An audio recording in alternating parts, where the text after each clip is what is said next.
네, 우리 시장에서 원달러 환율이 빠르게 내려오는 가운데 코스닥을 중심으로 수급 변화가 나타나고 있습니다. 또 장 마감 후에는 스페이스X가 첫 실적을 발표하기도 했는데요. 국내 주도주의 변화까지 다양한 이슈들 오늘 차례로 짚어보겠습니다. 장재철 피나클 연구소 대표님과 함께합니다. 어서 오세요. 안녕하세요.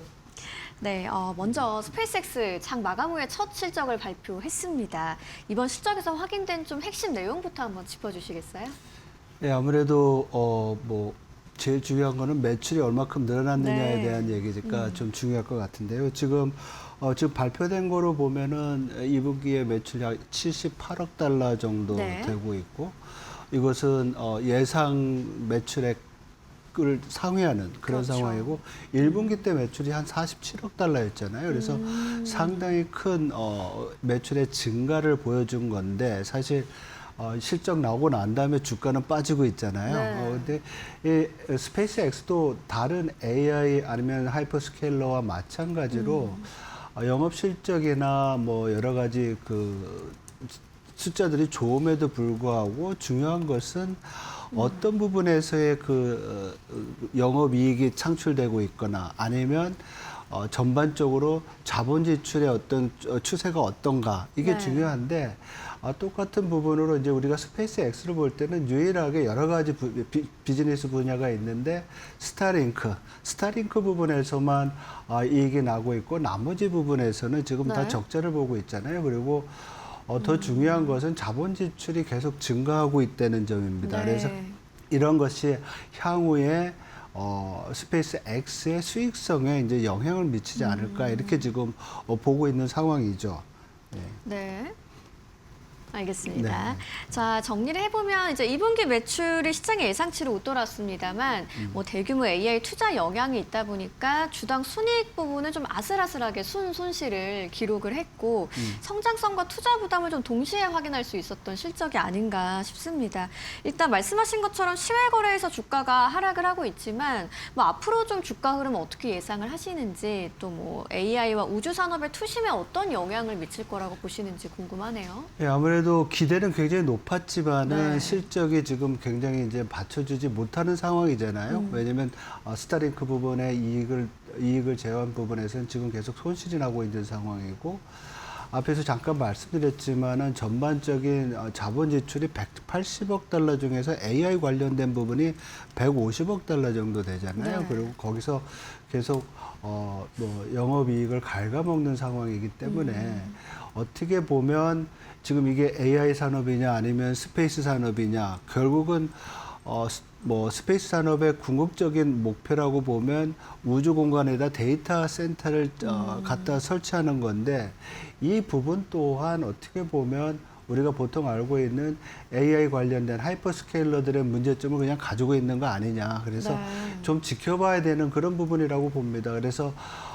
지금 보면은 결국 투자 대비 수익성이 얼마큼 나느냐의 문제였고, 이 모든 것들이 스페이스 X 기업마저도 다른 하이퍼스케일러와 같은 논리가 적용된다고 하면 좀 우리가 좀 중기적으로 봐야 되는 부분이다, 이렇게 지금 볼 수 있을 것 같습니다. 네. 혹시 뭐 주가 측면에서 보호예수 해제에 따른 수급 부담은 어느 정도로 좀 경계를 해야 될까요? 보호예수는 사실 지금 약 요번에 어떻게 보면 6일부터죠. 이틀 후부터는 약 한 9억 주 정도 나온다고 그러죠. 네. 20% 정도 나오고 있고, 이 부분에 대해서는 사실은 물량 지금 우리가 어떻게 보면 AI 관련된 부분에 있어서 성장주 부분에서의 유동성 부분은 좀 약간 문제는 되고 있거든요. 네. 왜냐하면 실적에 대한 우려와 아니면 또 기대가 같이 섞이는 부분에서 지금 우리가 시장 볼 때 변동성이 굉장히 많은 가운데서 이 스페이스X에 또 물량이 나온다고 그러면 이거 어떻게 소화할지에 대한 문제는 좀 있죠. 그런데 다행스러운 것은 우리가 이번 실적 나오면서 주가가 약 178달러인가요? 이동을 넘으면은 추가적으로 더 나올 수 있는 4억 5천만 주 정도의 주식이 있었는데, 이거는 다행히도 이제 풀리지 않을 거기 때문에 점진적으로는 좀 상대적으로 그런 우려는 줄일 수 있다. 하지만은 시장 내에서 소화하는 데 있어서의 어떤 물량 부담은 분명히 있지 않나 이렇게 볼 수 있을 것 같습니다. 아, 알겠습니다. 자, 이번에는 AI 투자 전반에 대한 시장의 시각을 한번 살펴보도록 하겠습니다. 요즘 시장의 관심이 결국 AI 투입한 자금이 얼마나 빠르게 수익으로 돌아올 수 있느냐 쪽으로 좀 쏠리고 있는 것 같은데, 최근에는 이제 기업 실적들 발표가 나오면서 AI 투자에 대한 우려가 좀 다소 완화되고 있는 분위기인 것 같습니다. 시장의 방향성을 판단하려면 좀 어떤 부분을 가장 주목해 봐야 되나요? 사실 지난 7월 달에 시장의 어떤 변동성이 가장 컸던 것은 시장이 기대하고 있었던 그동안에 뭐 이런 하이퍼스케일러나 AI 관련된 기업들의 수익성에 대한 전망이었거든요. 네. 근데 마이크로소프트와 아마존 실적이 나오면서 소위 말해서 매출 증가에 대한 이런 기대가 살아났잖아요. 그걸 네. 확인할 수 있었고 이런 부분들이 어떻게 보면 7월과 8월 달에 가장 큰 차이라고 볼 수가 있고요.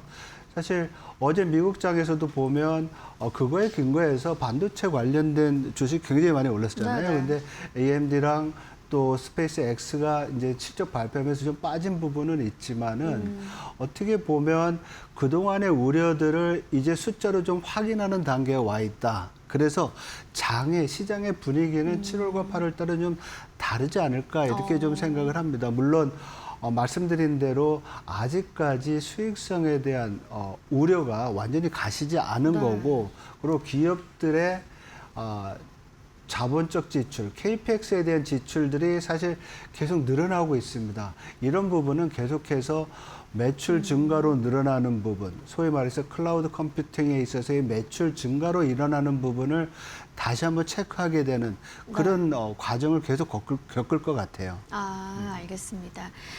그리고 또 뭐 국내 AI와 반도체주의 흐름 쪽으로는 또 외국인 수급이 중요하고, 외국인 수급을 볼 때 빼놓을 수 없는 게 바로 이제 환율이 되기 때문에 또 최근 좀 변동성이 있는 원달러 환율도 이어서 살펴보겠습니다.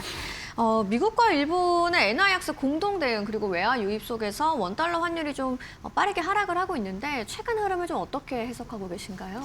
사실 달러 원 환율이 빠지게 된 것은 뭐 우리가 달러 원 환율이 오를 때 그 네. 원인이 외국인의 우리 주식 시장에서의 매도 규모가 컸기 때문에 빠진다는 얘기를 했었거든요. 네.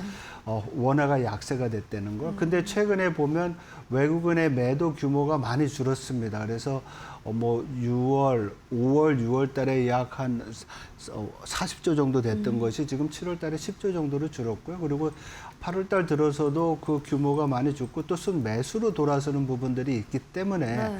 이런 것들은 원화의 강세 요인으로 작용할 수는 있습니다. 덜 팔고 나가니까. 네. 근데 미국과 일본이 공동 외환 시장에 개입해서 엔화를 강하게 가져갔잖아요. 네.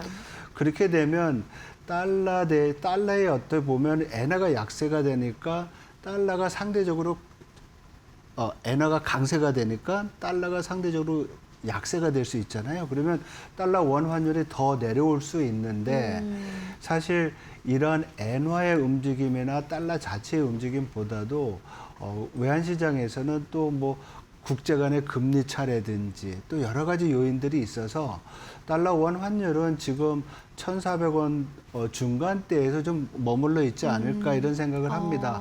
하지만 우리 지금 경제 펀더멘탈로 본다고 하면 주로 꼽는 것이 우리 한국은행의 기준금리 네. 그리고 또 우리 경제 성장률을 얘기할 수 있는데, 기준금리는 올해 안에 한 번 더 올린다는 또 기대가 있고요. 컨센서스가 있고, 성장률은 지금 반도체 때문에 굉장히 좋잖아요. 네. 이런 부분들이 또 원화의 강세 요인으로 작용하고 있어서 일부 IB는 올해 연말에 달러 원 환율이 1,420원, 30원까지도 내려갈 수 있다. 뭐 지금에서 조금 더 내려가는 수준이 되겠죠. 네. 그렇게도 전망을 하고 있습니다.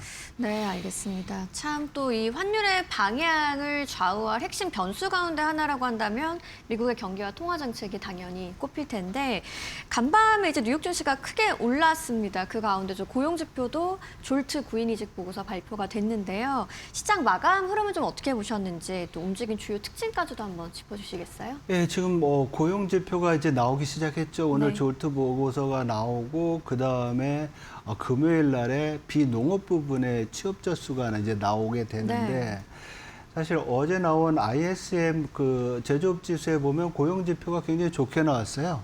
그래서 그 금요일 날 나올 비농업 부분의 취업자 수 또한 지난달에 5만 7천 개에서 약 한 8만 개를 넘을 거로 이제 나오는 그런 상황이거든요. 그렇다고 보면 미국 경제가 노동시장이 조트보고에서 보면은 그 구인 건수는 좀 3개월 연속 소폭씩 줄고 있어요. 그렇지만 네. 뭐라 그럴까요? 채용률이라든지 네. 이직률이 상당히 안정적으로 보여서 고용시장은 괜찮은 편이고, 중요한 것은 어떻게 보면 어제 시장을 이끌었던 것은 유가 하락인 것 같아요. 네. 호르무즈 해협에서의 미국과 이란의 갈등이 좀 해소된다는 뉴스가 있으니까 유가가 내려왔고, 그래서 국채 금리가 내려오고, 이렇게 되면 아무래도 연준이 금리를 올리지 않을 수 있다라는 기대가 있을 수 있으니까 네. 이게 아무래도 금리와 지금 시장을 주도하고 있는 성장주에 영향을 줄 수 있어서 이게 시장에 소위 말해서 S&P 500이라든지 다우존스 산업평균 지수가 사상 최고치 기록하는 게 네. 그 영향이 아닌가 이렇게 볼 수 있을 것 같습니다. 네, 알겠습니다. 결국 고용 지표 관련해서는 고용 수요가 조금 줄었지만 해고는 늘지 않았기 때문에 뭐 미국 노동시장 좀 천천히 식어가고 있다라고 볼 수 있을 것 같고, 유가와 금리 부담까지 완화되면서 뉴욕 증시의 상승폭이 좀 커졌다는 말씀인 네. 것 같습니다. 구인 건수 감소 관련해서 이번 주가 워낙 또 고용 주간이라고 불리다 보니까 뭐 적당한 정도의 골디락스 신호로 봐야 할지 아니면 뭐 경기 침체 초입 신호로 경계하는 시선도 있는지 궁금한데요. 지금 미국의 지금 월별 주간으로 나오는 데이터로 올해 미국의 3분기 경제 성장률 소폭치를 연준이 발표하거든요. 연율로 6%입니다, 지금. 물론 이게 이제 시간이 가면서 2%대로 내려올 수 있는데 지금 나오는 데이터는 굉장히 강하고요. 네. 그런 면에서 보면 경기 침체에 대한 올해 우려는 없는 거로 보이고, 지금 앵커께서 말씀하신 골디락스를 우리가 얘기한다 그러면 노동시장에서 앞에서 제가 말씀드린 대로 취업자 수 약 한 8만 개 정도, 그리고 지금 실업률이 4.2, 4.3%인데 그 정도 유지해주면 노동시장에 있어서 고용시장은 골디락스 상황이다라고 볼 수 있을 것 같아요. 네, 알겠습니다. 자, 이어서 이번에는 국내 수급 변화도 한번 살펴보도록 하겠습니다. 코스닥에서 3거래일 연속 매수 사이드카가 발동을 했는데 이제 대형 반도체에서 빠져나온 자금이 뭐 바이오, 중소형 성장주 쪽으로 이동하고 있다라고 보면 될까요?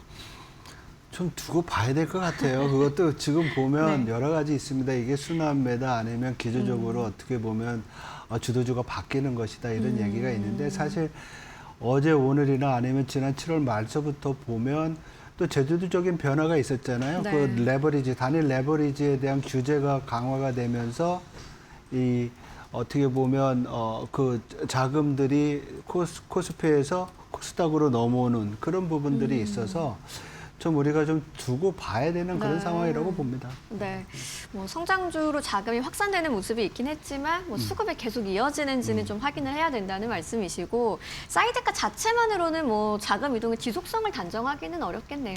예, 그만큼 시장의 변동성이 있는 것이기 때문에 네. 사실 코스피가 빠지면 코스닥이 올라가는 이런 시소 모양은 우리가 계속 봐왔잖아요. 네. 그래서 이런 거의 한 부분인 것으로 보이고요. 더 중요한 것은 소위 말해서 이제 우리 지금 주도주가 다시 자리를 잡고 그 다음에 이 주변부로 반도체에서 AI 관련된 뭐 전력, 인프라 이런 쪽 아니면 그 이후로 이제 나갈 수 있는 그런 확산을 좀 기대해 보는 것이 더 낫지 않나 이렇게 생각을 합니다. 알겠습니다. 좀 새로운 주도주가 등장했다라고 판단할 수 있는 중요한 조건이 있다면 어떤 걸까요? 아무래도 일단 시장이 좀 안정돼야 되지 않을까 네. 싶습니다. 그리고 이 뭐라 그럴까?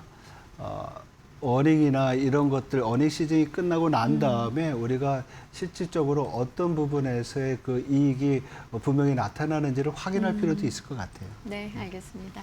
자, 이 가운데 이번 주 여전히 좀 미국의 고용 지표를 비롯해서 주요 기업 실적 등 좀 이벤트들이 남아 있는데요. 시장 방향을 바꿀 수 있는 핵심 변수가 있다면 어떤 걸까요? 아무래도 제가 볼 때는 앞에서 말씀드렸던 연준의 금리 정책이 지금 굉장히 중요할 것 네. 같아요. 지금 우리가 앞에서 스페이스 X의 어떤 물량 부담이 있다라는 말씀도 드렸고 사실 하이퍼스케일러들이 자금난이 많이 빠지니까 회사채도 발행하고 주식도 발행하잖아요. 네. 이런 면에서 금리 향방이 굉장히 중요한 거라고 보이고요. 그리고 월말에 있을 엔비디아의 실적도 상당히 중요한 관전 포인트라고 보입니다. 그래서 지금 진행되고 있는 반도체 관련된 AI의 어떤 주도가 지속이 될 수 있을지, 그리고 그 핵심은 매출 증가가 현실적으로 나타나고 있는지 여기에 대한 확인이 상당히 중요한 시점이라고 보입니다. 혹시 그렇다면 이제 금리 향방에 대해서 개인적으로는 좀 어떻게 전망을 하고 계세요?